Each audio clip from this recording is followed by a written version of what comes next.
100% ಅಂತ 100 ಅನ್ನೋದು ನಿಮ್ಮ ಏಜನ್ನು ಮೈನಸ್ ಮಾಡಿದ್ರೆ ಎಷ್ಟು ಬರುತ್ತೋ ಅಷ್ಟು ಪರ್ಸೆಂಟ್ ಈಕ್ವಿಟಿಗೆ ಹಾಕಬೇಕು ಅಂತ. ಓಕೆ, ಈಗ ಉದಾಹರಣೆಗೆ ಒಬ್ಬ ವ್ಯಕ್ತಿ ವಯಸ್ಸು 30 ಇದೆ ಅಂತ ಅನ್ಕೊಳ್ಳಿ. ಓಕೆ, 100ರಲ್ಲಿ ಅವನು ಮೈನಸ್ ಮಾಡಿದರೆ 70 ಬರುತ್ತೆ. ಹೌದು. ಶೇರ್ ಮಾರ್ಕೆಟಲ್ಲಿ 100% ಸ್ಟ್ರಾಟಜಿನ ಹುಡುಕ್ತಾ ಇರ್ತಾರೆ. ಶೇರ್ ಮಾರ್ಕೆಟಲ್ಲಿ 100% ಸ್ಟ್ರಾಟಜಿನೇ ಇಲ್ಲ, ಅಂದರೆ 100% ಲಾಭ ಮಾಡೋ ಸ್ಟ್ರಾಟಜಿ ಇಲ್ಲ. ಸೊ ನೀವು ಒಂದು ಸ್ಟ್ರಾಟಜಿನ 100 ಸಲ ಮಾಡಿದರೆ ಆ ಒಂದು ಇನ್ನೂ 10% ಉಳಿತಲ್ಲ, ಅದನ್ನ ಇಲ್ಲಿ ಇನ್ವೆಸ್ಟ್ ಮಾಡೋದು. ಈಗ ಅವ್ರೇನಾದರೂ ಅಲ್ಲಿ ಪರ್ಚೇಸ್ ಮಾಡಿದ್ರೆ ಚಿನ್ನ, ಯಾವ ಚಿನ್ನದ ಅಂಗಡಿಗೆ ತಾನೇ ಲಾಭ. ನಾವೇನು ಮಾಡಬೇಕು, ಚಿನ್ನದ ಅಂಗಡಿಗೆ ಇನ್ವೆಸ್ಟ್ ಮಾಡಬೇಕು. ಅಂದರೆ 1 ಲಕ್ಷ ಇನ್ವೆಸ್ಟ್ ಮಾಡಿದರೆ ಆಲ್ಮೋಸ್ಟ್ 39 ಲಕ್ಷ ಅಂತ. ಅದೇ 5 ವರ್ಷದಲ್ಲಿ ಡಿಫ್ರೆಂಟ್ ನೋಡಿ. ಈಗಿನ ಕಾಲಕ್ಕೆ ನಾವು ಅಪ್ಡೇಟ್ ಆಗಬೇಕು. ಇನ್ನು ನಾನು ಹಳೆ ಕಾಲದವನು, ನಾನು ಎತ್ತಿನ ಗಾಡಿಲೇ ಬರ್ತೀನಿ ಅಂದರೆ ಗುರಿ ಮುಟ್ಟಲ್ಲ ಅಂತ.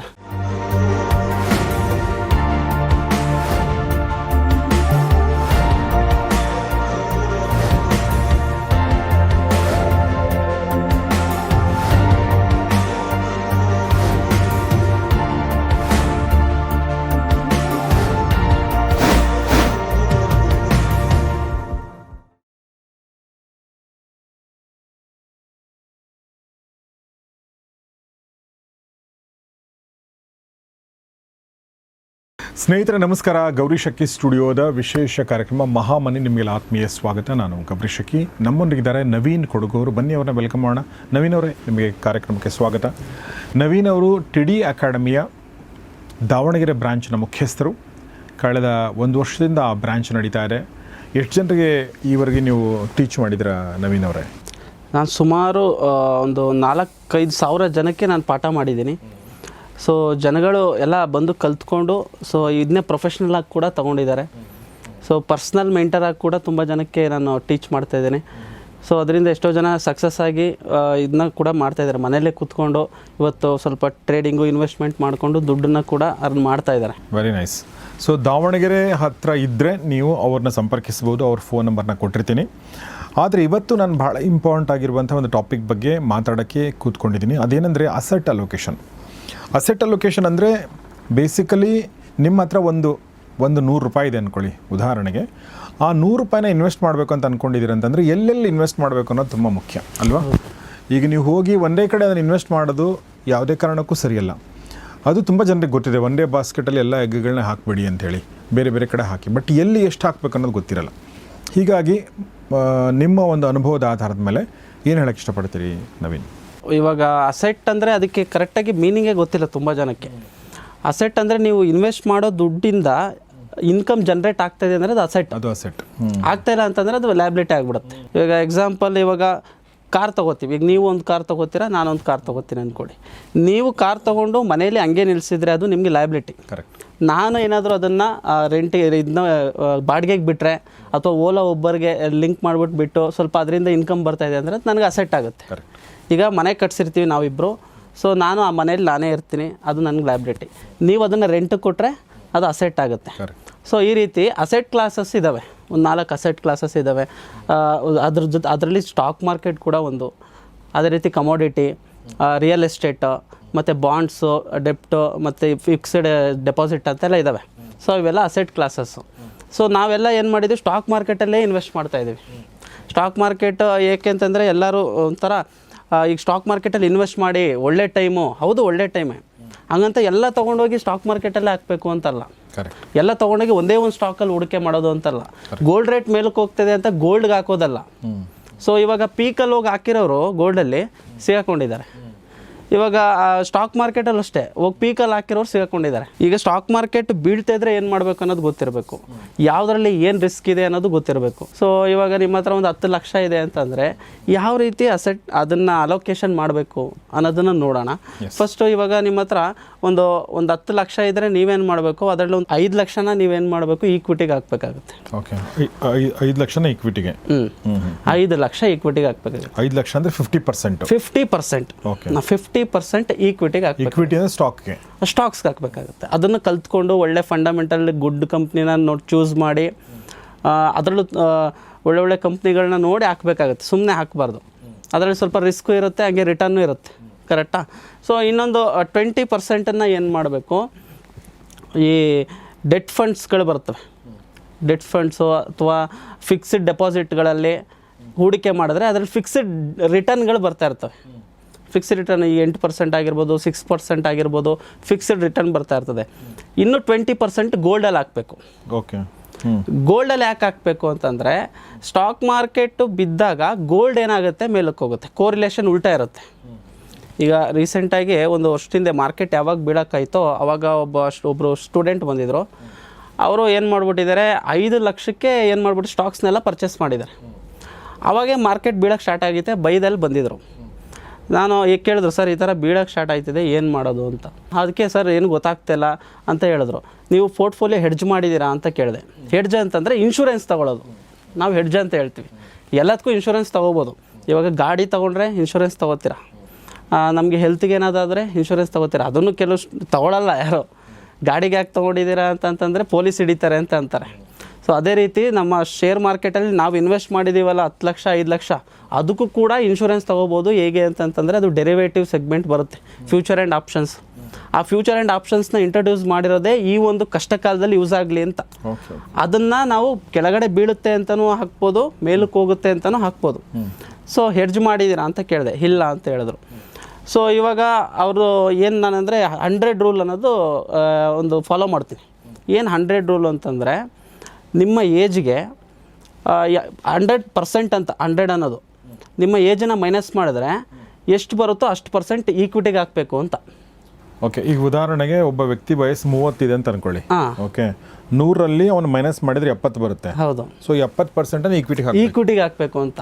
ಯಾಕೆಂದ್ರೆ ರಿಸ್ಕ್ ಚೇಂಜ್ ಆಗುತ್ತೆ. ಈಗ 50% ಆಗ್ತಿದ್ದಾನೆ ಅಂದ್ರೆ ಅವ್ನು 50 ಏಜ್ ಆಗಿರ್ಬೇಕು. ಯಾಕೆ ಜಾಸ್ತಿ ಈಕ್ವಿಟಿಗೆ ಹಾಕ್ಬಾರ್ದು, ಅವ್ನು ಜಾಸ್ತಿ ಫಿಕ್ಸ್ಡ್ ರಿಟರ್ನ್ ಬರೋ ಜಾಗದಲ್ಲಿ ಹಾಕ್ಬೇಕು. ಯಾಕಂದ್ರೆ ಆ ದುಡ್ಡನ್ನು ಪ್ರೊಟೆಕ್ಟ್ ಮಾಡ್ಕೋಬೇಕು ಆ ವಯಸ್ಸಲ್ಲಿ. ಎಲ್ಲರಿಗೂ ಒಂದೇ ಆಗಿರಲ್ಲ ಇದು, ಅಲ್ವಾ? ಆ ಥರ ಅವ್ರಿಗೊಂದು 50 ಏಜ್ ಆಗಿತ್ತು. ಸೊ ನಾನೇನು ಮಾಡಿದೆ, ಇನ್ನೊಂದು 50% ಗೋಲ್ಡಲ್ಲಿ ಇನ್ವೆಸ್ಟ್ ಮಾಡಿ ಅಂತ ಅಂದ್ಬಿಟ್ಟೆ. ಈ ಗೋಲ್ಡು ಈಗ ಮಾರ್ಕೆಟ್ ಬಿದ್ದರೆ ಇದು ಆಗುತ್ತೆ ಅಂತಲ್ಲ ಅಂತ. ಯಾಕಂದರೆ ಹೆಡ್ಜಿಂಗ್ ಪರ್ಪೋಸ್, ಅದು ಇನ್ವೆಸ್ಟ್ಮೆಂಟ್ ಪರ್ಪೋಸ್ ಅಲ್ಲ. ಗೋಲ್ಡನ್ನು ಯೂಸ್ ಮಾಡೋದು ಆಲ್ಮೋಸ್ಟ್ ಹೆಡ್ಜಿಂಗ್ ಪರ್ಪೋಸೇ ಯೂಸ್ ಮಾಡ್ತಾರೆ. ಇವಾಗ ಏನಾಯಿತು, ನಮ್ಮ ಸ್ಟಾಕ್ ಮಾರ್ಕೆಟು ನಿಫ್ಟಿ ಅನ್ನೋದು ಒಂದು 18% ಕ್ರ್ಯಾಶ್ ಆಗಿದೆ ಒಂದು ವರ್ಷದಿಂದ. ಓಕೆನಾ? ಈಗ ಅದೇ ರೀತಿ ಗೋಲ್ಡ್ ನೋಡಿದ್ರೆ ನಿಮಗೆ ಡಬಲ್ ಆಗೋಗಿದೆ ಇನ್ವೆಸ್ಟ್ ಮಾಡಿರೋರಿಗೆ. ಈಗ 5 ಲಕ್ಷ ಗೋಲ್ಡಲ್ಲಿ ಇನ್ವೆಸ್ಟ್ ಮಾಡಿಸೋದಲ್ಲ, ಅವನಿಗೆ 5 ಲಕ್ಷ ಡಬಲ್ ಆಗಿದೆ. ಈಗ ಸ್ಟಾಕ್ ಮಾರ್ಕೆಟಲ್ಲಿ ಎಷ್ಟು ಲಾಸ್ ಓಡ್ತಾ ಇರ್ತದೆ, ಒಂದು 30% ಓಡ್ತಾ ಇರ್ತದೆ. ಸ್ಟಾಕ್ಸ್ಗಳಿಗೆ ಹಾಕಿದರೆ ಒಂದು 40% ಹೋಗ್ತದೆ. ಇವಾಗ ಆಲ್ರೆಡಿ ರಿಕವರ್ ಆಗಿರುತ್ತೆ. ಸೊ ಏನಾಯಿತು, ರಿಸ್ಕ್ ಮಿನಿಮೈಸ್ ಆಯ್ತಲ್ಲ. ಕರೆಕ್ಟಾ? ಸುಮ್ಮನೆ ಇವಾಗ ಬರೀ ಅವ್ನು ಸ್ಟಾಕ್ ಮಾರ್ಕೆಟಲ್ಲಿ ಹಾಕ್ಬಿಟ್ಟಿದ್ರೆ ಅಲ್ವಾ? ಸೊ ಆ ಥರ ಅಸೆಟ್ನ ಅಲೋಕೇಶನ್ ಮಾಡಿದಾಗ ರಿಸ್ಕ್ ಏನಾಗುತ್ತೆ, ಕಡಿಮೆ ಆಗುತ್ತೆ. ಅದಕ್ಕೆ ಗೋಲ್ಡಲ್ಲಿ ಸ್ವಲ್ಪ ದುಡ್ಡಿರಬೇಕು ಅಂತ ಹೇಳೋದು. ಒಂದು 20% ಗೋಲ್ಡಲ್ಲಿ ಹಾಕಬೇಕು, ಇನ್ನೊಂದು 20% ನಿಮಗೆ ಫಿಕ್ಸ್ಡ್ ರಿಟರ್ನ್ ಬರೋ ಜಾಗದಲ್ಲಿ ಹಾಕಬೇಕು. ಈ ಡೆಪ್ಟ್ ಫಂಡ್ ಅಂತ ಹೇಳಿದ್ರಲ್ಲ, ಇದ್ರ ಬಗ್ಗೆ ಏನು ಸ್ವಲ್ಪ ಹೇಳ್ಬೋದು? ಸಾಲ ಪತ್ರಗಳು, ಕಾರ್ಪೊರೇಟ್ ಇವಾಗ ಸಾಲ ಪತ್ರಗಳು ಯಾವ್ದಾದ್ರು ಅದ್ರ ಮೇಲೆ ಹಾಕೋದು, ಅದಕ್ಕೆ ಫಿಕ್ಸ್ಡ್ ರಿಟರ್ನ್ಸ್ ಬರ್ತಾ ಇರ್ತದೆ. ಓಕೆ, ಅದನ್ನ ಎಲ್ಲಿ ತಗೊಳ್ಳೋದು? ಅದನ್ನು ನೀವು ಡಿಮ್ಯಾಟ್ ಅಕೌಂಟಲ್ಲೂ ತೊಗೋಬೋದು, ಅಥವಾ ಮ್ಯೂಚುವಲ್ ಫಂಡ್ ಮಾಡೋ ಒಂದು ಪ್ಲಾಟ್ಫಾರ್ಮ್ಗಳಲ್ಲೂ ತೊಗೋಬೋದು. ಸೊ ಅದರಲ್ಲೂ ಕೂಡ ಫಿಕ್ಸ್ಡ್. ಈಗ ನೀವು ಎಫ್ ಟಿ ಗೊತ್ತಿರುತ್ತೆ, ಗೊತ್ತಾಗಿಲ್ಲ ಅಂದರೆ ಕೊನೆ ಪಕ್ಷ FD ಯಾಕೆ ಇಡಬೇಕು ಅಂದರೆ ಫಿಕ್ಸ್ಡ್ ರಿಟರ್ನ್ ಒಂದು ಕಡೆಯಿಂದ ಬರಬೇಕು ಅಂತ. ಅದರಲ್ಲಿ ಇಟ್ಟರು ಕೂಡ ನಿಮಗೆ ಒಂದು 6% ಆಗಲಿ, ಸೀನಿಯರ್ ಸಿಟಿಸನ್ಗೆ 8% ಆಗಲಿ ಅದು ಬರ್ತಾ ಇರುತ್ತೆ. ಅದ್ರ ಜೊತೆಗೆ ಸ್ಟಾಕ್ ಮಾರ್ಕೆಟಲ್ಲಿ ಬರದೇ ಇದ್ರೂ ಕೂಡ ನನಗೆ ಈ ಗೋಲ್ಡು ಮತ್ತು ಈ ಫಿಕ್ಸ್ಡ್ ರಿಟರ್ನ್ ಅನ್ನೋದು ಸಪೋರ್ಟ್ ಮಾಡುತ್ತೆ. ಅವಾಗ ನಿಮ್ಗೆ ಏನಾಗುತ್ತೆ, ಈ ರಿಸ್ಕ್ ಕಡಿಮೆ ಆಗುತ್ತೆ, ನಿಮಗೆ ಎಮೋಷನ್ಸ್ ಪ್ಲೇ ಮಾಡೋಕ್ಕಾಗಲ್ಲ. ಕರೆಕ್ಟ್. ಫಸ್ಟು ಸೈಕಾಲಜಿ ಗೇಮ್ ಇದೆ, 80% ಸೈಕಾಲಜಿ ಗೇಮ್. ನಿಮ್ಗೇನಾದರೂ ಲಾಸ್ ಆದರೆ ಏನು ಮಾಡ್ತೀರಾ, ಆ ಒಂದು ಅದ್ರ ಬಗ್ಗೆ ಏನಕ್ಕೆ ಹಾಕಿದೆ ಅನ್ನೋದನ್ನೇ ಮರ್ತೋಗ್ಬಿಡ್ತೀರಾ. ಸ್ಟಾಕ್ ಮೇಲೆ ನಾನು ಯಾಕೆ ಇನ್ವೆಸ್ಟ್ ಮಾಡಿದೆ ಅಂತಲೇ ಮರ್ತುಬಿಟ್ಟು ಎಕ್ಸಿಟ್ ಮಾಡೋದು, ಭಯ ಪಡೋದು, ಮಲ್ಕೊಂಡ್ರೆ ನಿದ್ದೆ ಬರಲ್ಲ, ಈ ರೀತಿ ಎಲ್ಲ ಆಗ್ತಾ ಇರುತ್ತೆ. ಸೊ ನೀವು ಅದು ಧೈರ್ಯವಾಗಿ ಕೂತ್ಕೊಬೇಕು ಅಂತಂದರೆ ಈ ರೀತಿಯೆಲ್ಲ ಮಾಡಬೇಕು. ಕರೆಕ್ಟಾಗಿ ನಿಮ್ಮ ಸೈಕಾಲಜಿ ಕರೆಕ್ಟಾಗಿದ್ದರೆ ಏನು ಬೇಕಾದ್ರೂ ಮಾಡ್ಬೋದು. ಏನು ಮಾಡ್ತಾರೆ, ಲಾಸ್ ಆದರೆ ಮತ್ತೆ ಅದನ್ನು ರಿಕವರ್ ಮಾಡಬೇಕು ಅಂತ ಇನ್ನೊಂದ್ಸಲಿ ಹೋಗಿ ಹಾಕ್ಬಿಡ್ತಾರೆ. ಸೊ ಅದು ಕೂಡ ತಪ್ಪು. ಹಂಗೆ ಹಾಕಿದ್ರೆ ಅಂದರೆ ರಿವೆಂಜ್ ಟ್ರೇಡ್ ಮಾಡೋಕ್ಕೆ ಹೋಗ್ತಾರೆ ಸ್ಟಾಕ್ ಮಾರ್ಕೆಟಲ್ಲಿ. ಆ ರೀತಿ ರಿವೆಂಜ್ ಟ್ರೇಡ್ ಮಾಡೋಕ್ಕೆ ಹೋದರೆ ಮಾರ್ಕೆಟ್ ಏನು ಮಾಡುತ್ತೆ, ಲಾಸ್ ಮಾಡಿ ಕಳಿಸುತ್ತೆ. ಕರೆಕ್ಟ್. ಈಗ ಮಾರ್ಕೆಟ್ ಅನ್ನೋದು ATM ಅನ್ಕೊಬಿಟ್ಟಿದ್ದಾರೆ. ಹಿಂಗೆ ದುಡ್ಡು ಹಾಕಿದ ತಕ್ಷಣ ಆ ಥರ ವಿತ್ಡ್ರಾ ಮಾಡ್ಕೊಬೋದು. ಇಲ್ಲ, ಗ್ಯಾಂಬಲ್ ಅಂದರೆ ಈಗ ಕಳ್ಕೊಂಡಿರ್ತಾರೆ ದುಡ್ಡು, ಅಲ್ಲೇ ನಾವು ವಾಪಸ್ ಪಡಿತೀನಿ ಅಂತ ಮತ್ತಷ್ಟು ಇನ್ವೆಸ್ಟ್ ಮಾಡ್ತಾರೆ, ಆಡ್ತಾರೆ, ಮತ್ತಷ್ಟು ಕಳ್ಕೊತಾರೆ. ಹೌದು, ಅದೇ ಮೆಂಟಾಲಿಟಿ ಇಲ್ಲೂ ಕೂಡ ಮಾಡ್ತಾರೆ. ಅಲ್ಲ, ಅದು ಮೈಂಡ್ ಸೆಟ್ ಹಾಳಾದರೆ ಆ ಥರ ಆಗುತ್ತೆ. ಎಕ್ಸಾಕ್ಟ್ಲಿ. ಈ ದುಡ್ಡು ಅನ್ನೋದೇ ಬೇರೆ ಆಟ ಆಡಿಸುತ್ತೆ. ಈಗ ಯಾರಾದರೂ ತುಂಬ ಜನ ಸ್ಟೂಡೆಂಟ್ಸ್ ಬರ್ತಾರೆ, ನಾನು ಹೇಳೋದು, ನನ್ನ ಹತ್ರ ದುಡ್ಡಿದೆ ಸರ್, ಏನು ಮಾಡ್ಬೇಕು ಕೇಳಿ ಬೇಗ ಅಂತಾರೆ. ಕಲಿಬೇಕು ಅಂತ ಬನ್ನಿ ಅಂತ ಹೇಳ್ತೀನಿ ಫಸ್ಟು, ಕಲ್ತ್ಬಿಟ್ಟು ಆಮೇಲೆ ಇನ್ವೆಸ್ಟ್ ಮಾಡಿ ಅಂತ. ಸರ್ 10 ಲಕ್ಷ ಇದೆ, ಏನು ಮಾಡಲಿ ಹೇಳಿ, ಏನು ಮಾಡಲಿ ಹೇಳಿ. ನೀವು ಫಸ್ಟು 10 ಲಕ್ಷನ ಸುಮ್ಮನೆ ಒಂದು ತಿಂಗಳು ಹಂಗೆ ಇಟ್ಕೊಂಡು ಕೂತ್ಕೊಳ್ಳಿ, ಆಮೇಲೆ ನೀವು ಲಕ್ಷಗಳು ಮಾಡ್ತೀರಾ ಅಂತ ಹೇಳ್ತೀನಿ. ಅವ್ರು ಕೂತ್ಕೊಳ್ಳಲ್ಲ. ಮಿಸ್ ಆಗಿಬಿಡುತ್ತೆ ಈ ರ್ಯಾಲಿ. ಹಾಕಿದರೆ ದುಡ್ಡು ಬಂದುಬಿಡ್ತಿತ್ತು ಅಂತ ಹೋಗ್ಬಿಟ್ಟು ಆಪರ್ಚುನಿಟಿನೇ ಇರಲ್ಲ, ಆಪರ್ಚುನಿಟಿನ ಕ್ರಿಯೇಟ್ ಮಾಡ್ತಾ ಇರ್ತಾರೆ. ಈಗ ಬೆಳಗ್ಗೆಯಿಂದ ಸಂಜೆ ಗಂಟ ಮಾರ್ಕೆಟ್ ಇರುತ್ತೆ, 9:15 3:30 ಗಂಟೆ ಮಾರ್ಕೆಟ್ ಇರುತ್ತೆ. ಬೆಳಿಗ್ಗೆ ಒಬ್ಬ ಬಂದು ಟ್ರೇಡ್ ಮಾಡಬೇಕು ಅಂತ ಕೂತ್ರೆ ಅವನು ಒಂದು ಸ್ಟ್ರಾಟಜಿ ಪ್ರಕಾರ ಟ್ರೇಡ್ ಮಾಡಬೇಕು ಅಂತ ಅಂದ್ಕೊಂಡಿರ್ತಾನೆ. ಬಟ್ ಸಂಜೆ ಒಳಗಡೆ ಆ ಸ್ಟ್ರಾಟಜಿಲಿ ಟ್ರೇಡ್ ಸಿಕ್ಕಿಲ್ಲ ಅಂತಂದರೆ ಅವನೇನು ಮಾಡ್ತಾನೆ, ಬೇಜಾರಾಗುತ್ತೆ. ಸಂಜೆ ಇನ್ನೇನು ಅರ್ಧ ಗಂಟೆ ಇರೋ ಟೈಮಲ್ಲಿ ಒಂದು ಟ್ರೇಡ್ ಹಾಕ್ಬಿಡ್ತಾನೆ, ನೋಡೋಣ ಅಂತ ಹಾಕ್ತೇನೆ, ಅಲ್ಲೇ ಹೋಗಿರುತ್ತೆ ನೋಡೋಣ ಅಂತ 10,000. ಸೊ ಈ ರೀತಿ ಮಾಡ್ಕೋತಾರೆ. ಮೈಂಡ್ಸೆಟ್ ಹಿಂಗೆ ಹಾಳಾಗೋದು. ಕರೆಕ್ಟಾಗಿ ಏನು ಮಾಡಬೇಕು, ಒಂದು ರೂಲ್ಸ್ನ ಫಾಲೋ ಮಾಡಬೇಕು. ಎಲ್ಲರೂ ಹೆಂಗೆ ಅಂದರೆ ಲಾಸ್ ಆದರೆ ಒಂದು ಸ್ಟ್ರಾಟಜಿನ ಫಾಲೋ ಮಾಡ್ತಾ ಇರ್ತಾರೆ, ಆ ಸ್ಟ್ರಾಟಜಿ ಲಾಸ್ ಕೊಡ್ತು ಅಂತಂದರೆ ಇನ್ನೊಂದು ಸ್ಟ್ರಾಟಜಿ ಹುಡುಕ್ತಾರೆ, ಅದನ್ನೂ ಮಾಡ್ತಾರೆ 2 ದಿನ, ಅದು ಲಾಸ್ ಆದರೆ ಇನ್ನೊಂದು ಸ್ಟ್ರಾಟಜಿ ಹುಡುಕ್ತಾರೆ. ಶೇರ್ ಮಾರ್ಕೆಟಲ್ಲಿ 100% ಸ್ಟ್ರಾಟಜಿನ ಹುಡುಕ್ತಾ ಇರ್ತಾರೆ. ಶೇರ್ ಮಾರ್ಕೆಟಲ್ಲಿ 100% ಸ್ಟ್ರಾಟಜಿನೇ ಇಲ್ಲ, ಅಂದರೆ 100% ಲಾಭ ಮಾಡೋ ಸ್ಟ್ರಾಟಜಿ ಇಲ್ಲ. ಸೊ ನೀವು ಒಂದು ಸ್ಟ್ರಾಟಜಿನ 100 ಸಲ ಮಾಡಿದರೆ ಆ ಒಂದು ಪ್ರಾಬಬಿಲಿಟಿ ಜಾಸ್ತಿ ಆಗುತ್ತೆ, ವಿನ್ನಿಂಗ್ ಪ್ರಾಬಬಿಲಿಟಿ. ಬಿಕಾಸ್ ನಿಮ್ಗೆ ಅದ್ರ ಬಗ್ಗೆ ಗೊತ್ತಾಗುತ್ತೆ ಅವಾಗ ಜಾಸ್ತಿ. ಇನ್ನೂ ಒಂದು ಪ್ರಶ್ನೆ ಕೇಳ್ಬೇಕು ಅನ್ಕೊಂಡೆ. ನೀವು ಹೆಜ್ಜಿಂಗ್ ಬಗ್ಗೆ ಹೇಳಿದ್ರಲ್ಲ, ಹೆಜ್ಜಿಂಗ್ ಅಂದರೆ ಈಗ ₹100 ಸ್ಟಾಕ್ನ ತೊಗೊಂಡಿದ್ದೀನಿ ಅಂತ ಅನ್ಕೊಳ್ಳಿ, ಅದು ನಾನು ಸ್ಟಾಪ್ ಲಾಸ್ ಮಾಡೋಕ್ಕೆ ₹80 ಅದು ₹90 ಏನಾದರೂ ಆದರೆ ಎಕ್ಸಿಟ್ ಮಾಡೋಕ್ಕೆ ನಾನು ಅದಕ್ಕೆ ಒಂದು ಕಮಾಂಡ್ ಕೊಟ್ಟಿರ್ತೀನಿ. ಅದು ನಾನು ನಂಗೆ ಅರ್ಥ ಆಗುತ್ತೆ. ಬಿಕಾಸ್ ಲಾಸ್ ಆದಾಗ ಅದು ಬಂದುಬಿಟ್ರೆ ₹10 ಲಾಸ್ ಆಯಿತು, ಇಲ್ಲಾಂದರೆ ಇನ್ನೂ ಜಾಸ್ತಿ ನಂಗೆ ಲಾಸ್ ಆಗಿರೋದು ಉದಾಹರಣೆಗೆ. ಆದರೆ ಮೇಲೆ ಹೋದರೂ ನಾನು ಮಾಡ್ಬೇಕಂದ್ರಲ್ಲ ನೀವು, ಅದು ಯಾಕೆ, ಅದು ಹೆಂಗೆ? ಅದು ಮೇಲೆ ಹೋದರೆ ಅಂದರೆ ಸ್ಟಾಕ್ ಏನಾದರೂ ಮೇಲೆ ಹೋದರೆ ₹100 ಸ್ಟಾಕ್ ತೊಗೊಂಡಿರೋದು ₹90 ತೊಗೊಂಡಾಗ ನಾನು ಎಕ್ಸಿಟ್ ಆಗ್ತೀನಿ. ₹100 ಸ್ಟಾಕ್ ₹120 ಹೋದರೂ ಕೂಡ ಎಕ್ಸಿಟ್ ಆಗಬೇಕಾ? ಅಲ್ಲಲ್ಲ, ಅದಕ್ಕೂ ಹೆಜ್ಜಿಂಗ್ ಅಂದರೆ ಅಲ್ಲೂ ಬರುತ್ತಾ? ಅಲ್ಲಲ್ಲ, ಆ ಥರ ಅಲ್ಲ. ನೀವು ಆ್ಯಕ್ಚುಲಿ ಟ್ರೇಡಿಂಗ್ ಬಗ್ಗೆ ಹೇಳ್ತಾ ಇದ್ದೀರಾ. ಇವಾಗ ನೀವು ಸ್ಟಾಪ್ ಲಾಸ್ ಇಡ್ತಾ ಇದ್ದೀರಾ ಅಂದರೆ ಏನರ್ಥ, ನಂದು ಇಷ್ಟೇ ರಿಸ್ಕು, ಇದಕ್ಕಿಂತ ಕೆಳಗಡೆ ಬಂದರೆ ನಾನು ಈ ಟ್ರೇಡಲ್ಲಿ ಇರಲ್ಲ. ಕರೆಕ್ಟ್. ಇದು ನಿಮ್ಮ ಒಂದು ಉದ್ದೇಶ ಆಗಿರುತ್ತೆ. ಮೇಲಕ್ಕೆ ಹೋದರೆ ನಿಮ್ಮದು ಟಾರ್ಗೆಟ್ ಏನಿರುತ್ತೆ ಅಲ್ಲಿಗೆ ಹೋದರೆ ಬರ್ತೀರಾ. ಇದು ಟ್ರೇಡಿಂಗು. ಇನ್ವೆಸ್ಟ್ ಮಾಡಿರ್ತಾರಲ್ಲ, 10 ಲಕ್ಷ ಇನ್ವೆಸ್ಟ್ ಮಾಡಿರ್ತಾರೆ, ಕೋಟಿಗಟ್ಟಲೆ ಇನ್ವೆಸ್ಟ್ ಮಾಡಿರ್ತಾರೆ. ಸೊ ಆ ಇನ್ವೆಸ್ಟ್ಮೆಂಟ್ ಮಾಡಿ ಒಂದು ಪೋರ್ಟ್ಫೋಲಿಯೋ ಇರುತ್ತೆ ಅವ್ರದ್ದು. ಆ ಪೋರ್ಟ್ಫೋಲಿಯೋ ಈಗ ಒಂದು ಮಾರ್ಕೆಟ್ ಬಿದ್ದಿರೋದ್ರಿಂದ ನಿಮಗೆ ಒಂದು 20% 30% ಲಾಸ್ ಓಡ್ತಾ ಇರ್ತದೆ. ಸೊ ಆ ಲಾಸ್ ಓಡ್ತಾ ಇರುತ್ತಲ್ಲ, ಆ ಲಾಸ್ನ ಮಿನಿಮೈಸ್ ಮಾಡೋಕ್ಕೆ ಈ ಫ್ಯೂಚರ್ ಆ್ಯಂಡ್ ಆಪ್ಷನ್ಸ್ ಅನ್ನೋ ಒಂದು ಸೆಗ್ಮೆಂಟ್ ಇದೆ. ಅದರಲ್ಲಿ ನಾವೇನು ಮಾಡ್ಬೋದು, ಈಗ ಮಾರ್ಕೆಟ್ ಬೀಳ್ತಾ ಇದೆ ಅಂತ ಅಂದಾಗ, ಈಗ ನಿಫ್ಟಿಲಿ ಒಂದು ಪುಟ್ಟನ್ನು ಬೈ ಮಾಡಿದ್ರೆ, ಪುಟ್ ಅಂದರೆ ಕೆಳಗಡೆ ಬೀಳುತ್ತೆ ಅಂತ ಆಪ್ಷನ್ಸಲ್ಲಿ ಒಂದು ಪುಟ್ಟನ್ನು ಬೈ ಮಾಡಿದ್ರೆ ನನಗೆ ಮಾರ್ಕೆಟ್ ಕ್ರ್ಯಾಶ್ ಆದರೆ ಇದರಲ್ಲಿ ದುಡ್ಡು ಬರುತ್ತೆ, ಮಾರ್ಕೆಟ್ ಅಪ್ ಆದರೆ ನನಗೆ ಈ ಪೋರ್ಟ್ಫೋಲಿಯೋದಲ್ಲಿ ದುಡ್ಡು ಆಗುತ್ತೆ. ಸೊ ಈ ರೀತಿ ಹೆಡ್ಜ್ ಮಾಡೋಕ್ಕೋಸ್ಕರ ಆ ಒಂದು ಇನ್ಸ್ಟ್ರೂಮೆಂಟ್ನ ಇಟ್ಟಿರೋದು, ಫ್ಯೂಚರ್ ಆಗಲಿ ಒಂದು ಆಪ್ಷನ್ಸ್ ಆಗಲಿ ಇಟ್ಟಿರೋದು. ಜನಗಳು ಏನು ಅನ್ಕೊಬಿಟ್ಟಿದ್ದಾರೆ, ದುಡ್ಡು ಮಾಡೋಕ್ಕಿರೋದು ಅಂತ ಅಂದ್ಕೊಂಡಿದ್ದಾರೆ. ಇನ್ಶೂರೆನ್ಸಲ್ಲೇ ಹೋಗಿ ಆಟ ಆಡ್ತಾರೆ, ದುಡ್ಡು ಮಾಡೋಕ್ಕೆ ಹೋಗ್ತಾರೆ. ಅದು ಇನ್ಶೂರೆನ್ಸಲ್ಲೇ ಆಟ ಆಡೋಕ್ಕೆ ಹೋಗ್ತಾರೆ. ಸೊ ಅದು ಸಮಸ್ಯೆ ಆಗಿರೋದು. ಇದು ಸೆಬಿ ಏನು ಹೇಳುತ್ತೆ, 99% ಜನ ಸ್ಟಾಕ್ ಮಾರ್ಕೆಟಲ್ಲಿ ಫ್ಯೂಚರ್ ಆ್ಯಂಡ್ ಆಪ್ಷನ್ಸಲ್ಲಿ ಕಳ್ಕೊತಾರೆ ಅಂತ. ಆ 99% ಜನಕ್ಕೆ ಫ್ಯೂಚರ್ ಆ್ಯಂಡ್ ಆಪ್ಷನ್ಸ್ ಏನಕ್ಕೆ ಇಂಟ್ರೊಡ್ಯೂಸ್ ಮಾಡಿದ್ದಾರೆ ಅನ್ನೋದೇ ಗೊತ್ತಿಲ್ಲ. ಈಗ ಯಾರೋ ಯೂಟ್ಯೂಬಲ್ಲಿ ಬಂದುಬಿಟ್ಟು ನಾನು ಡೈಲಿ ಒಂದು 5,000 ಸಾವಿರ ಮಾಡ್ತಾಯಿದ್ದೀನಿ, 10,000 ಸಾವಿರ ಮಾಡ್ತಾಯಿದ್ದೀನಿ ಅಂತ ತೋರಿಸಿದ್ರೆ, ಅದನ್ನು ನಾನು ಮಾಡಿದ್ರೆ ನಾಳೆ ಹೋಗಿ ಮಾಡ್ಬೋದು ಅಂತ ಏನು ಮಾಡ್ತಾರೆ, ಹೋಗಿ ಮಾಡ್ತಾರೆ, ಸಿಗಾಕೋತಾರೆ. ಅದು ಅಷ್ಟು ಈಸಿ ಇಲ್ಲ. ಸ್ವಲ್ಪ ಜನ ಹೇಳ್ತಾರೆ ನಾನು ಈ ಸ್ಟಾಕ್ ಮಾರ್ಕೆಟಲ್ಲಿ ದುಡ್ಡಿದ್ರೆ ದುಡ್ಡು ಮಾಡ್ಬೋದು ಅಂತಾರೆ. ಇನ್ನು ಕೆಲವರು ಜನ ನಾಲೆಜ್ ಇದ್ದರೆ ದುಡ್ಡು ಮಾಡ್ಬೋದು ಅಂತಂತಾರೆ. ಬಟ್ ಇನ್ನು ಕೆಲವು ಜನ ಎರಡೂ ಇದ್ದರೆ ದುಡ್ಡು ಮಾಡ್ಬೋದು. ಬಟ್ ಅದೆಲ್ಲ ಇಂಪಾರ್ಟೆಂಟು. ಇದರಲ್ಲಿ ನಿಮ್ಮ ಹತ್ರ ಇರೋ ನಾಲೆಜನ್ನು ಇಂಪ್ಲಿಮೆಂಟ್ ಮಾಡಿ ಕ್ಯಾಶ್ ಆಗಿ ಕನ್ವರ್ಟ್ ಮಾಡೋ ಸ್ಕಿಲ್ ಬೇಕು. ಇದು ನನ್ನ ಎಕ್ಸ್ಪೀರಿಯೆನ್ಸಲ್ಲಿ ನಾನು ಕಂಡುಕೊಂಡಿರೋದು. ಈಗ ಹೆಂಗೆ ಅಂತಂದರೆ, ಕ್ರಿಕೆಟ್ ನನಗೂ ಆಡೋಕ್ಕೆ ಬರುತ್ತೆ, ನಿಮಗೂ ಬರುತ್ತೆ, ಈ ವೀಕ್ಷಕರು ಯಾರ್ಯಾರು ನೋಡ್ತಾ ಇದ್ದೀರಾ ಅವ್ರಿಗೂ ಬರುತ್ತೆ. ಬಟ್ ಕ್ರಿಕೆಟ್ ಆಡಿಕೊಂಡು ದುಡ್ಡು ಮಾಡ್ತಿರೋದು ಕೊಹ್ಲಿ, ಕರೆಕ್ಟಾ? ಕ್ರಿಕೆಟ್ ಆಡೋದ್ರಿಂದ ಅದು ಕ್ಯಾಶಾಗಿ ಕನ್ವರ್ಟ್ ಆಗ್ತಿರೋದು ಕೊಹ್ಲಿಗೆ.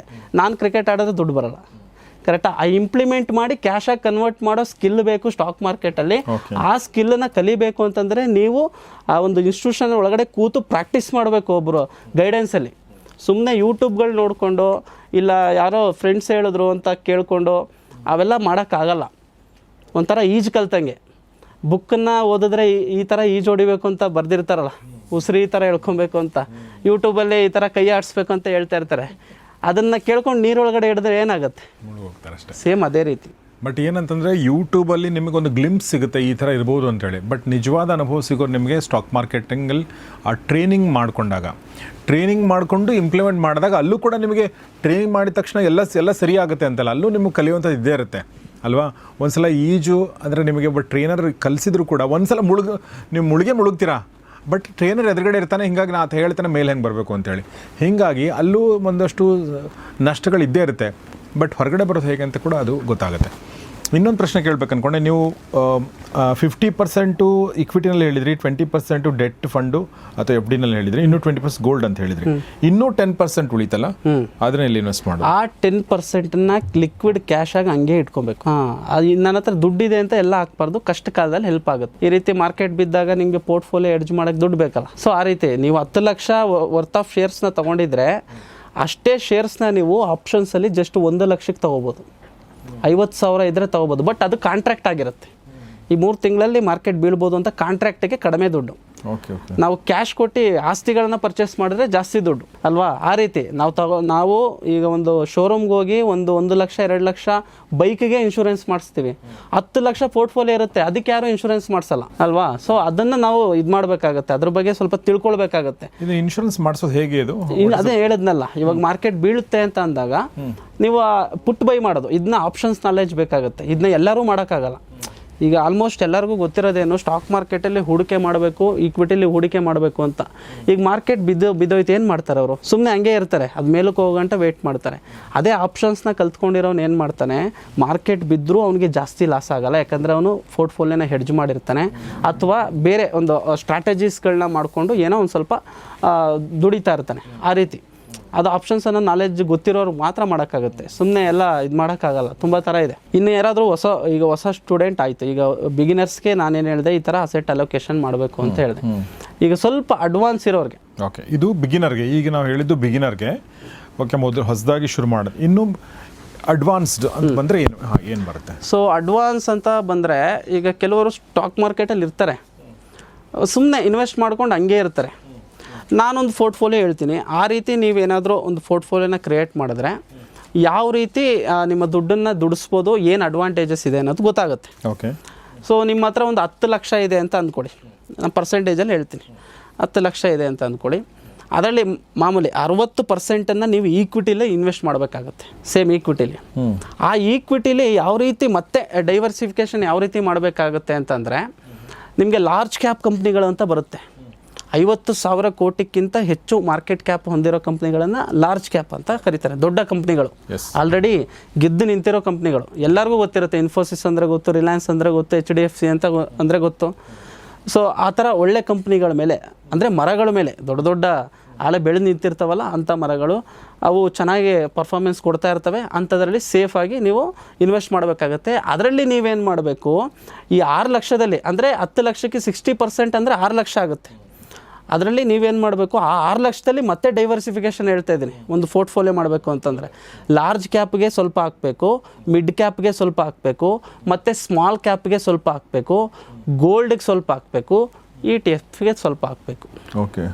ಇದರಲ್ಲಿ ಮತ್ತೆ ಡೈವರ್ಸಿಫೈ ಮಾಡಿದ್ದೀನಿ ನಾನು. ಲಾರ್ಜ್ ಕ್ಯಾಪ್ ಕಂಪ್ನಿಗಳಿಗೆ ಸ್ವಲ್ಪ ಹಾಕಿ, ಅಂದರೆ ಎಷ್ಟು ಹಾಕ್ತೀರಾ ಅದು ನಿಮ್ಮ ಇದ್ರ ಮೇಲೆ. ಅದರಲ್ಲೂ ಬೇಕಾದರೆ ನೀವು 50%, 10% ಮಾಡ್ಕೊಬೋದು. ಮಿಡ್ ಕ್ಯಾಪ್ ಕಂಪ್ನಿಗಳು ಏನು ಮಾಡ್ತಾ ಇರ್ತವೆ, ಒಳ್ಳೆ ಪರ್ಫಾರ್ಮೆನ್ಸ್ ಮಾಡ್ತಾ ದೊಡ್ಡ ಕಂಪ್ನಿಗಳು ಆಗ್ತಾ ಇರ್ತವೆ. ಸೊ ಅದ್ರ ಮೇಲೂ ಕೂಡ ಇನ್ವೆಸ್ಟ್ ಮಾಡ್ಬೋದು. ಸ್ಮಾಲ್ ಕ್ಯಾಪ್ ಕಂಪ್ನಿಗಳು ಅಂತಂತಂದರೆ ಈಗ ಅದು ಇನ್ನೂ ಸಸಿಗಳು. ಈಗ MRF ಶೇರ್ ಬೆಲೆ ಎಷ್ಟಿದೆ, 1 ಲಕ್ಷ ಸಮಥಿಂಗ್ ಇದೆ, 1,50,000 ಸಮಥಿಂಗಲ್ಲಿದೆ. ನೆಕ್ಸ್ಟ್ MRF ಯಾವುದು ಅಂಥ ಕಂಪ್ನಿಗಳು ಹುಡುಕ್ಬೇಕು. ನೆಕ್ಸ್ಟ್ ಮಲ್ಟಿ ಬ್ಯಾಗರ್ ಅಥವಾ ನೆಕ್ಸ್ಟ್ ಈ ರೀತಿ ಬೆಳೆಯುವಂಥ ಸ್ಟಾಕ್ಸ್ಗಳು ಒಂದು 10% ಇರಬೇಕು. ಅದನ್ನೆಲ್ಲ ಕಲ್ತ್ಕೋಬೇಕಾಗತ್ತೆ. ಯಾವ ರೀತಿ ನೀವು ಆ ಸ್ಟಾಕ್ಸ್ನ ಹುಡುಕೋದು, ಅದೆಲ್ಲ ಸ್ವಲ್ಪ ದೊಡ್ಡ ಸಬ್ಜೆಕ್ಟ್ ಆಗಿರುತ್ತೆ, ಅದನ್ನು ಕಲ್ತ್ಕೋಬೇಕಾಗುತ್ತೆ. ಈಗ ಗೋಲ್ಡ್ ಅಂತ ಹೇಳಿದ್ರೆ ಅದು ಕೂಡ ನಿಮಗೆ ಇಕ್ವಿಟಿನಲ್ಲೇ ಹಾಕಿದ್ದೀರಾ? ETF ಅಂತ ಬರುತ್ತೆ, ಗೋಲ್ಡ್ ETF ಅಂತ. ಸೇಮ್ ಗೋಲ್ಡಿಗೆ ಇನ್ವೆಸ್ಟ್ ಮಾಡ್ದಂಗೆ ಇದರಲ್ಲೂ ETF ಅಲ್ಲೂ ಕೂಡ ಇನ್ವೆಸ್ಟ್ ಮಾಡೋದು. ಈಗ ರೀಸೆಂಟಾಗಿ ಈಗ ಅಕ್ಷಯ ತೃತೀಯ ಇದೆ, ಸ್ವಲ್ಪ ನಾವು ಡಿಫ್ರೆಂಟಾಗಿ ಥಿಂಕ್ ಮಾಡೋಣ. ಇವಾಗ ಅಕ್ಷಯ ತೃತೀಯ ದಿನ ಏನು ಮಾಡ್ತಾರೆ ಜನ, ಗೋಲ್ಡನ್ನು ಪರ್ಚೇಸ್ ಮಾಡೋಕ್ಕೆ ಹೋಗ್ತಾರೆ, ಕರೆಕ್ಟಾ? ಈಗ ಗೋಲ್ಡನ್ನು ಪರ್ಚೇಸ್ ಮಾಡೋಕ್ಕೆ ಹೋದರೆ ಈಗ ಏನಾಗುತ್ತೆ, ನಾನು ಗೋಲ್ಡ್ ಹಾಕ್ಕೊಂಡಿರೋರಲ್ಲಿ ಬಡವ್ರನ್ನ ನೋಡಿದ್ದೀನಿ, ಗೋಲ್ಡನ್ನು ಮಾರೋರಲ್ಲಿ ಬಡವ್ರನ್ನ ನೋಡಿಲ್ಲ. ಗೋಲ್ಡ್ ಮಾರೋರು, ಚಿನ್ನದ ವ್ಯಾಪಾರಿಗಳು ಬಡವರಿಲ್ಲ. ಯಾಕೆ ಅಂತಂದರೆ ಫಿಸಿಕಲ್ಲಾಗಿ ನೀವು ಗೋಲ್ಡ್ ತೊಗೊಂಡ್ರೆ ಅವರು ವೇಸ್ಟೇಜ್ ಅಂತೆ, GST ಅಂತೆ, ಮೇಕಿಂಗ್ ಚಾರ್ಜಸ್ ಅಂತೆ 20% ಕಟ್ ಮಾಡ್ತಾರೆ, ಕರೆಕ್ಟಾ? ಇನ್ನು ನೀವು 1 ಲಕ್ಷಕ್ಕೇನೋ ಚಿನ್ನ ತೊಗೊಂಡ್ರೆ ನಿಮಗೆ ಸಿಗೋದು ಬರೀ 80,000ಕ್ಕೆ ಚಿನ್ನ. ಸೊ ಅಲ್ಲೇನಾಗುತ್ತೆ, ಚಿನ್ನ ತೊಗೊಂಡಿದ್ದ ತಕ್ಷಣ ನಿಮಗೆ ಅಲ್ಲಿ 20% ಹೋಯ್ತಲ್ಲ. 10 ಲಕ್ಷಕ್ಕೆ ಚಿನ್ನ ತೊಗೊಂಡ್ರೆ ಈ 2 ಲಕ್ಷ ಅವನಿಗೆ ಕೊಟ್ಬಿಟ್ಟು ಬಂದ್ರಿ. ಸೊ ಅವನಿಗೆ ಅದಕ್ಕಿಂತ ಬೇಕಾ ಪ್ರಾಫಿಟ್ಟು? ನೀವು ಅದಕ್ಕಿಂತ ETF-ಗೆ ಇನ್ವೆಸ್ಟ್ ಮಾಡಿದ್ರೆ ಅದರಲ್ಲಿ ಯಾವುದು ವೇಸ್ಟೇಜು, ಮೇಕಿಂಗ್ ಚಾರ್ಜಸ್ಸು, GST ಇದು ಯಾವುದೂ ಇರಲ್ಲ. ಚಿನ್ನದ ರೇಟ್ ಮೇಲಕ್ಕೆ ಹೋದರೆ ಇದು ಕೂಡ ಮೇಲಕ್ಕೆ ಹೋಗುತ್ತೆ. ಇದು ಚಿನ್ನದ ಇನ್ವೆಸ್ಟ್ಮೆಂಟ್ಗೆ ಇದು ಆಲ್ಮೋಸ್ಟ್ ಎಲ್ಲರೂ ಇದನ್ನೇ ಮಾಡ್ತಾರೆ.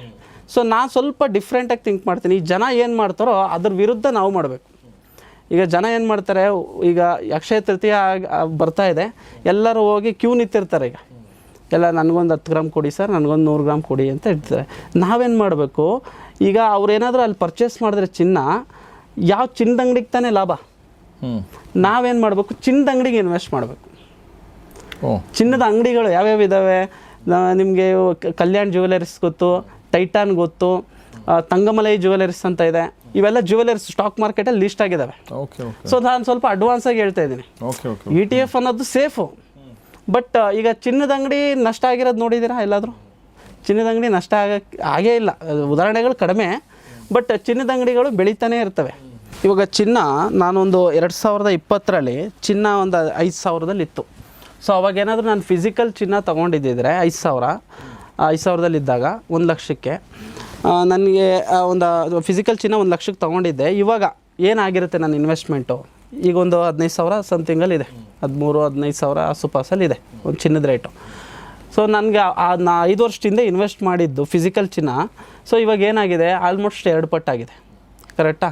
ಅಂದರೆ ಡಬಲ್ ಆಗಿದೆ, ಆಲ್ಮೋಸ್ಟ್ 2 ಪಟ್ಟು ಜಾಸ್ತಿ ಆಗಿದೆ. 1 ಲಕ್ಷ ಹಾಕಿರೋನು 3 ಲಕ್ಷ ಆಗಿರುತ್ತೆ. 1 ಲಕ್ಷ ಅವನ ಇನ್ವೆಸ್ಟ್ಮೆಂಟು, ಇನ್ನು 2 ಲಕ್ಷ ಎಕ್ಸ್ಟ್ರಾ ಪ್ರಾಫಿಟ್ ಬಂದಿರುತ್ತೆ. ಸೊ ನಾನೇನು ಹೇಳ್ತಾ ಇದ್ದೀನಿ, ನೀವು ಚಿನ್ನದ ಮೇಲೆ ಇನ್ವೆಸ್ಟ್ ಮಾಡಬೇಡಿ, ಚಿನ್ನದ ಅಂಗಡಿ ಮೇಲೆ ಇನ್ವೆಸ್ಟ್ ಮಾಡಿ. ಚಿನ್ನದ ಅಂಗಡಿ ಯಾವುದಿದೆ, ತಂಗಮಲೈ ಜ್ಯುವೆಲರೀಸ್ ಅಂತ ಕೇಳಿದ್ದೀರ.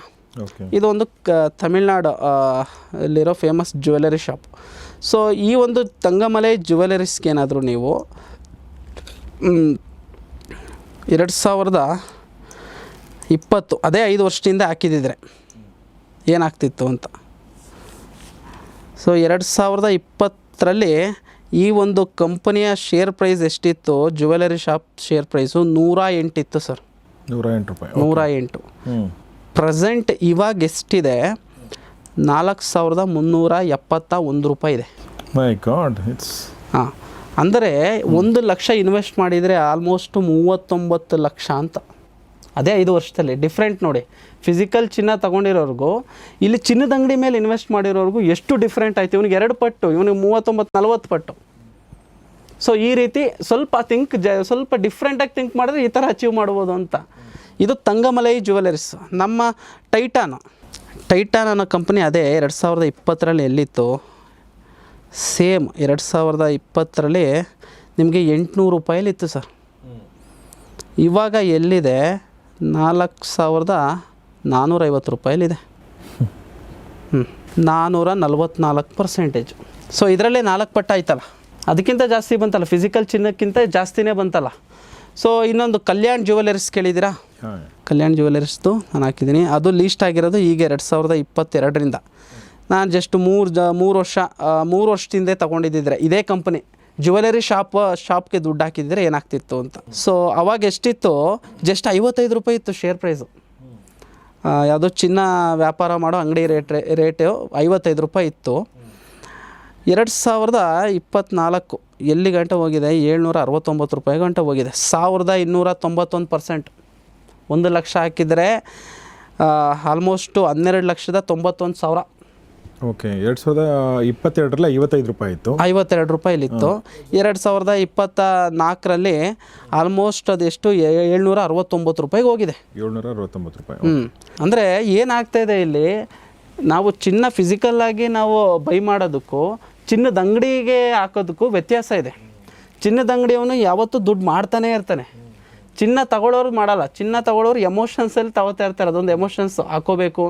ಕೆಲವರು ಇದಿರುತ್ತೆ, ಏನೋ ಮದುವೆ ಇರುತ್ತೆ ಹಾಕೋಬೇಕು, ಸ್ವಲ್ಪ ಪ್ರೆಸ್ಟೀಜ್ ಪ್ರಶ್ನೆ, ಏನು ಇದೆಲ್ಲ ಕೆಲಸ ಮಾಡ್ತಾರೆ ಏನು ಹಾಕೊಳ್ಳಲ್ವಲ್ಲ ಅನ್ನೋದೆಲ್ಲ ಒಂದು 4 ಜನ ಏನಂತಾರೋ ಅಂತ ಚಿನ್ನ ಹಾಕೋತಾರೆ.